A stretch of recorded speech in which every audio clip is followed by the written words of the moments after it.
Tout le monde a cru que cette meuf était émerveillée par la météorite qui passe au-dessus d'elle, alors qu'en réalité, elle ne pense qu'à 3 choses. 1. Pourquoi est-ce que j'arrive à faire avec mon téléphone de meilleures vidéos que tous les effets spéciaux d'Ant-Man 3 ? 2. C'est tout bleu. Est-ce que si je lève la tête, je vais voir les couilles du docteur Manhattan en plein vol ? Et 3. C'est pas tous les jours qu'un vaisseau tombe de Krypton, donc en voiture, et on verra un petit peu plus tard si je suis prête à être maman ou pas, hein, méfie-toi quand même, ce bébé-là, tu t'en débarrasses pas en le jetant dans les toilettes. Hein. Ça, c'est les bébés de Catwoman. Pour les gens du Sud, rendez-vous ce week-end, les 25 et 26 mai, au centre des congrès d'Aubagne pour une convention entièrement caritative qui fait figure d'ovni, tant elle invite tout plein d'acteurs de tous les univers, hein, aussi bien les séries françaises que des séries américaines, aussi bien les plus vieilles comme Le Prince de Bel-Air que les plus récentes comme Game of Thrones ou Breaking Bad, puisqu'il y aura Walter White Jr., rien que ça, hein, donc ça s'appelle Comics The Bazinga. Il y aura plein d'animations également, des conférences. Moi, j'aurai le bonheur d'animer le samedi à 16h30 un quiz sur les comics, la pop culture, et le dimanche à 11h15 une conférence sur les X-Men. On parlera évidemment de la nouvelle série. J'aurai un petit stand avec évidemment des prints de Manu Art à vous offrir, donc n'hésitez pas. En attendant, ici votre fidèle commis des comics, vous êtes dans l'émission qui fait le tour de l'actu de l'industrie du comic book et de tous ses dérivés. C'est le 450e JT Comics. Toujours pas de célébration pour les chiffres ronds, on s'est arrêté aux 200, hein, mais vous savez que peut-être pour le 500e, là j'ouvrirai un OnlyFans avec option vidéo de plaisir solitaire devant le miroir. En attendant, on se demandait qui de Nick Fury, Fatalis ou Mark Zuckerberg avait inventé les Life Model Decoys. Hein, vous savez, ces espèces de leurres, des robots qui ont l'apparence d'humains et qui ressemblent à s'y méprendre. Mais peut-être, en juger par ces photos au mariage de sa propre fille, qu'il s'agit en fait d'Eminem, hein, remplacé par un robot en 2007 lorsqu'il est vraiment mort d'une overdose, probablement avec le développeur qui n'avait pas encore eu le temps d'ajouter la fonction sourire aux machines. Hein. En attendant, passons plutôt aux news de la semaine. Wolverine à toutes les sauces. L'actu ciné et comics de la semaine est dominée par Wolverine, et on a par exemple appris que le film avec Deadpool durerait 2h07, soit 2h06 de plus qu'il n'en faut pour réaliser que le nouvel éditeur en chef des X-Men, Tom Brevoort, soit adore se voiler la face, soit aime beaucoup nous prendre pour des cons, hein, puisqu'il nous a dit que oui, la rumeur sur Krakoa selon laquelle Wolverine, Jean Grey et Cyclope seraient un ménage à trois, un trouble, n'est pas vraiment officiel. Oui, certes, mais quand on regarde bien les plans, leurs 3 chambres sont côte à côte et communiquent à l'intérieur. On a vu les 3 partager de beaux moments d'intimité. On a vu aussi Wolverine partager un bain chaud, très chaud avec Jean Grey. Et quand il a fallu que celle-ci chute, eh bien, elle a déclaré par télépathie son amour aux 2 héros. Hein, j'ai l'impression que Tom Brevoort, c'est un petit peu comme mon beau-frère qui n'ose pas assumer tous ses fantasmes. Et quand il revient avec une bonne haleine de pipi, là, et qu'il explique à ma sœur qu'il a fait l'émission Hot Ones et que les Wings, ça lui brûlait tellement la bouche qu'on aurait dit une piqûre de méduse. Hein, et apparemment, Kian Kojandi a toujours l'envie d'aider et la vessie bien pleine. Hein. Bref, si Tom Brevoort fait pareil devant tout Deadpool et Wolverine, il va passer 127 minutes à ignorer le contexte chargé de tensions sexuelles homoérotiques entre Wade et Logan, hein, entre les coups de griffe dans les couilles, Deadpool qui dit qu'il est mouillé comme Jaja, et Deadpool qui retire apparemment son couteau du fiac de Wolverine, qu'il a probablement dû confondre avec un fourreau, hein, ça arrive tout le temps. Est-ce que ça va être ça pendant tout le film ? J'avoue que j'espère pas trop. À la limite, est-ce qu'il ne vaudrait mieux pas qu'il s'enluck pendant les 7 premières minutes ? Au moins après, ça nous laisse 2 heures à pouvoir passer un petit peu à autre chose. Je vous laisse me dire ce que vous pensez de tout ça dans les commentaires. En attendant, Wolverine a clairement le vent en poupe, puisque le réalisateur français Godefroy Rigvert a sorti un court-métrage venant faire de Logan un variant nordique, un viking, hein, et on y voit de l'action débridée, ultra violente, un personnage culte qui vient rendre visite à Wolverine. Donc bravo à toutes les équipes, bravo à Maxime Écoiffier, acteur français qui vient camper un Wolverine purement bestial, purement primaire et sauvage, exactement comme il le faut dans ce genre de démonstration de force. Bravo à vous. Et en parlant d'ultra-violence, ça y est, on sait enfin pourquoi la brute. Greg Capullo, le dessinateur, est revenu chez Marvel après du Batman, du Dark Metal chez DC, hein, puisque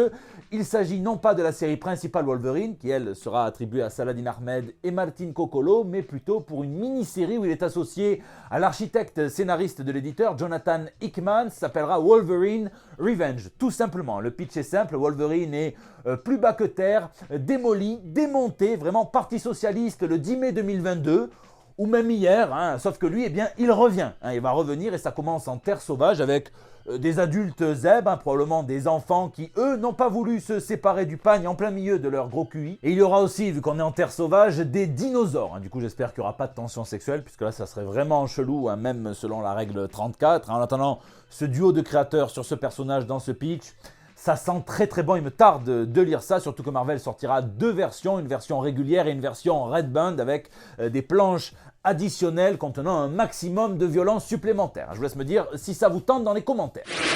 Le temps des mutants. Dans le reste de l'actu ciné, Marvel serait tellement content du succès de la série X-Men 97 qu'ils veulent surfer sur la vague mutante et qu'ils chercheraient à précipiter la production de l'adaptation du tout premier X-Men pour l'univers cinématographique Marvel. Ils auraient choisi le scénariste Michael Leslie pour s'occuper du projet. On lui doit un Hunger Games The Ballad of Songbirds and Snakes, qui est apparemment vanté comme une très bonne adaptation, qui est fidèle à l'essence du matériau source, mais qui fait aussi certains choix et donc qui fait des ajouts qui semblent pertinents à beaucoup de critiques en tout cas, qui respecte aussi le personnage qui n'est pas du tout réhabilité, c'est un vilain et apparemment il le reste, donc j'espère qu'il adaptera avec autant de brio l'essence de ce qui fait les X-Men. Et en parlant d'essence justement, un Marvel qui après avoir tout décompartimenté cherche à recompartimenter. On avait Marvel Studios qui avait tout pris, maintenant le retour de Marvel Television, Marvel Animation, Marvel Spotlight, on dirait vraiment le cerveau d'Ed Gein ou son sous-sol. En attendant l'animation le vent en poupe, puisque l'un des producteurs de la série Your Friendly Neighborhood Spider-Man a déclaré que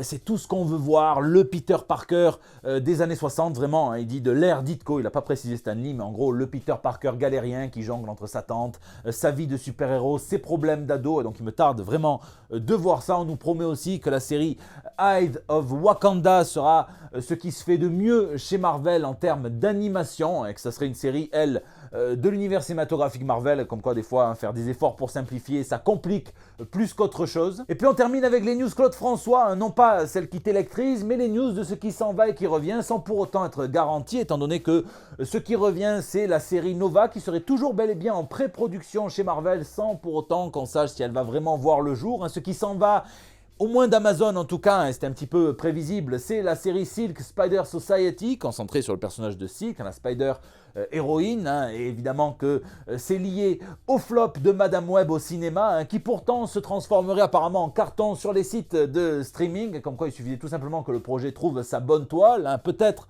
qu'un autre distributeur reprendra le projet, mais Amazon préfère mettre toutes ses ressources sur la série Spider-Man noir avec Nicolas Cage. Et enfin, ce qui revient, mais pour mieux s'en aller, c'est Venom, Tom Hardy. On nous dit que ça sera Venom 3, sa dernière fois dans le personnage, mais souvenez-vous qu'on nous avait dit pareil pour Logan.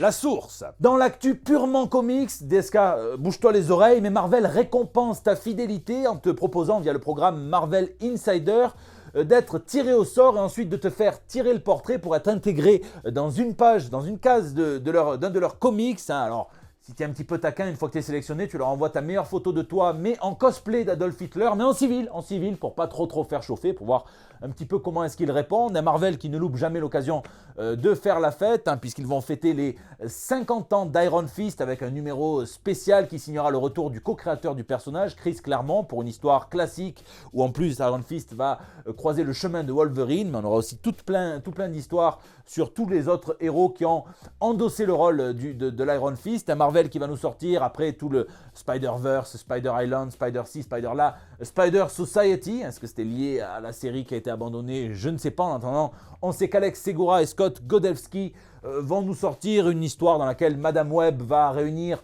tous les héros Spider qu'elle connaisse et même que nous ne nous connaissons pas, pour sauver l'univers, tout simplement, toujours pareil. Chez les indés, Boom Studio publie Red Before Black, par Stephanie Phillips, à qui on doit notamment du Black Widow, du Wonder Woman, et par le bon Goran Sudjuka, qui en doit du Y le Dernier Homme, du Marjorie Finnegan, A Walk Through Hell, du Hellblazer, la bonne série Outlaw Nation, qui nous avait été vendue comme l'héritier spirituel de Preachers, qui avait grandement nui aux attentes des lecteurs et qui avait desservi la série, puisque là, c'est un titre qui est intéressant, Outlaw Nation, c'est dommage, mais bref, là ils vont nous servir l'histoire d'une vétéran de l'armée américaine tombée en disgrâce qui va se lancer à la poursuite, traquer un trafiquant de drogue avant de se rendre compte qu'elle a peut-être un ennemi commun avec lui, et donc l'histoire va un petit peu basculer. Il me tarde d'ores et déjà de lire ça, et puis pour ceux qui adorent faire des choix un petit peu terribles, c'est pas les Miss France mais presque, là c'est les Eisner Awards, les prestigieux Eisner Awards comme les Oscars des comic books, tirés à partir du nom de Will Eisner, un créateur iconique, lisez du Will Eisner. Et donc Bon, je ne vais pas vous mettre toute la liste. Il y a les bons de chez Comics Outcast qui ont fait un bon petit résumé que je vous mets dans la barre de description, vous pouvez aller voir. En attendant, on sait que Kelly Thompson a été nommée 5 fois, hein, l'autrice. Hein, donc bon, il y a quelque chose autour d'elle. Hein. C'est clairement DC qui enterre Marvel avec 13 nominations contre 5 pour l'éditeur. Mais ça, c'est chez les Big Two, puisque l'éditeur qui emporte le plus de nominations, c'est Image Comics avec 17 nominations. Je vous laisse me dire un petit peu sur quoi votre choix se porte dans les commentaires.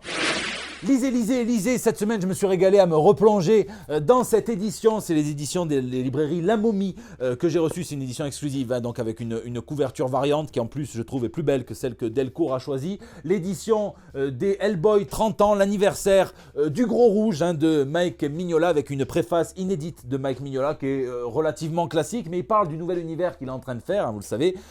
Et il parle de son amour pour Hellboy qui transpire dans chaque mot de sa préface. C'est beaucoup de récits cultes d'Hellboy, hein, depuis les premiers récits surtout. Et vous pouvez avoir un aperçu très vite de ce qui fait l'essence du personnage. Il y a des récits que j'adore comme le petit récit Pancakes. Il y a évidemment mon récit préféré d'Hellboy, c'est Le Cadavre. Il y a Le Cercueil enchaîné. Enfin, il y a plein de très très bonnes choses.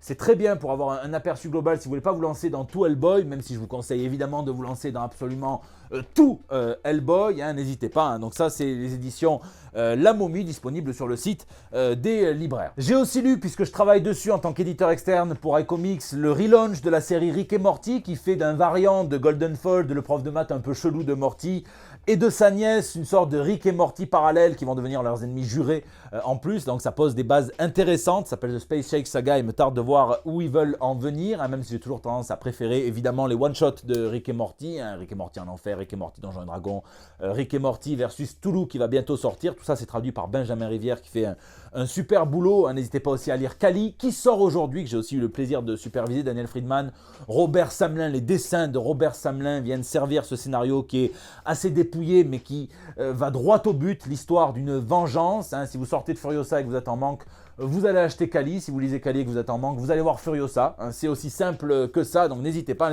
aussi à me dire ce que vous lisez ou geekez dans les commentaires, puisque c'est la fin de ce JT Comics. Je vous remercie d'être toujours aussi nombreux à le suivre, à mettre vos pouces bleus, à partager sur Facebook, à tweeter, à retweeter, à m'incorporer dans vos stories Instagram, à réagir dans les commentaires sur YouTube où je vois tout, je lis chacun d'entre vous, j'essaie de répondre au plus grand nombre. N'hésitez pas aussi à réagir sur les réseaux sociaux où vous pouvez me laisser vos petits messages pour El Bando del Pueblo, c'est votre espace de liberté depuis 450 JT maintenant, 449, puisque dans le premier JT, c'est moi qui ai fait les messages, ils étaient tous bidons, il n'y avait personne évidemment. Hein. Donc je vous fais d'énormes bisous, je vous donne rendez-vous à Aubagne ce week-end pour ceux qui sont du Sud, et sinon la semaine prochaine pour des nouvelles toutes fraîches. Gérard Depardieu, 75 ans, qui met des coups de poing au roi des paparazzi italiens, 79 ans, parce qu'il le prenait en photo en train de manger, en mode Senile Fighter 3, un zième âge d'ailleurs, hein, peut-être tout simplement qu'il ne voulait pas qu'on voit qu'il avait choisi le menu vegan.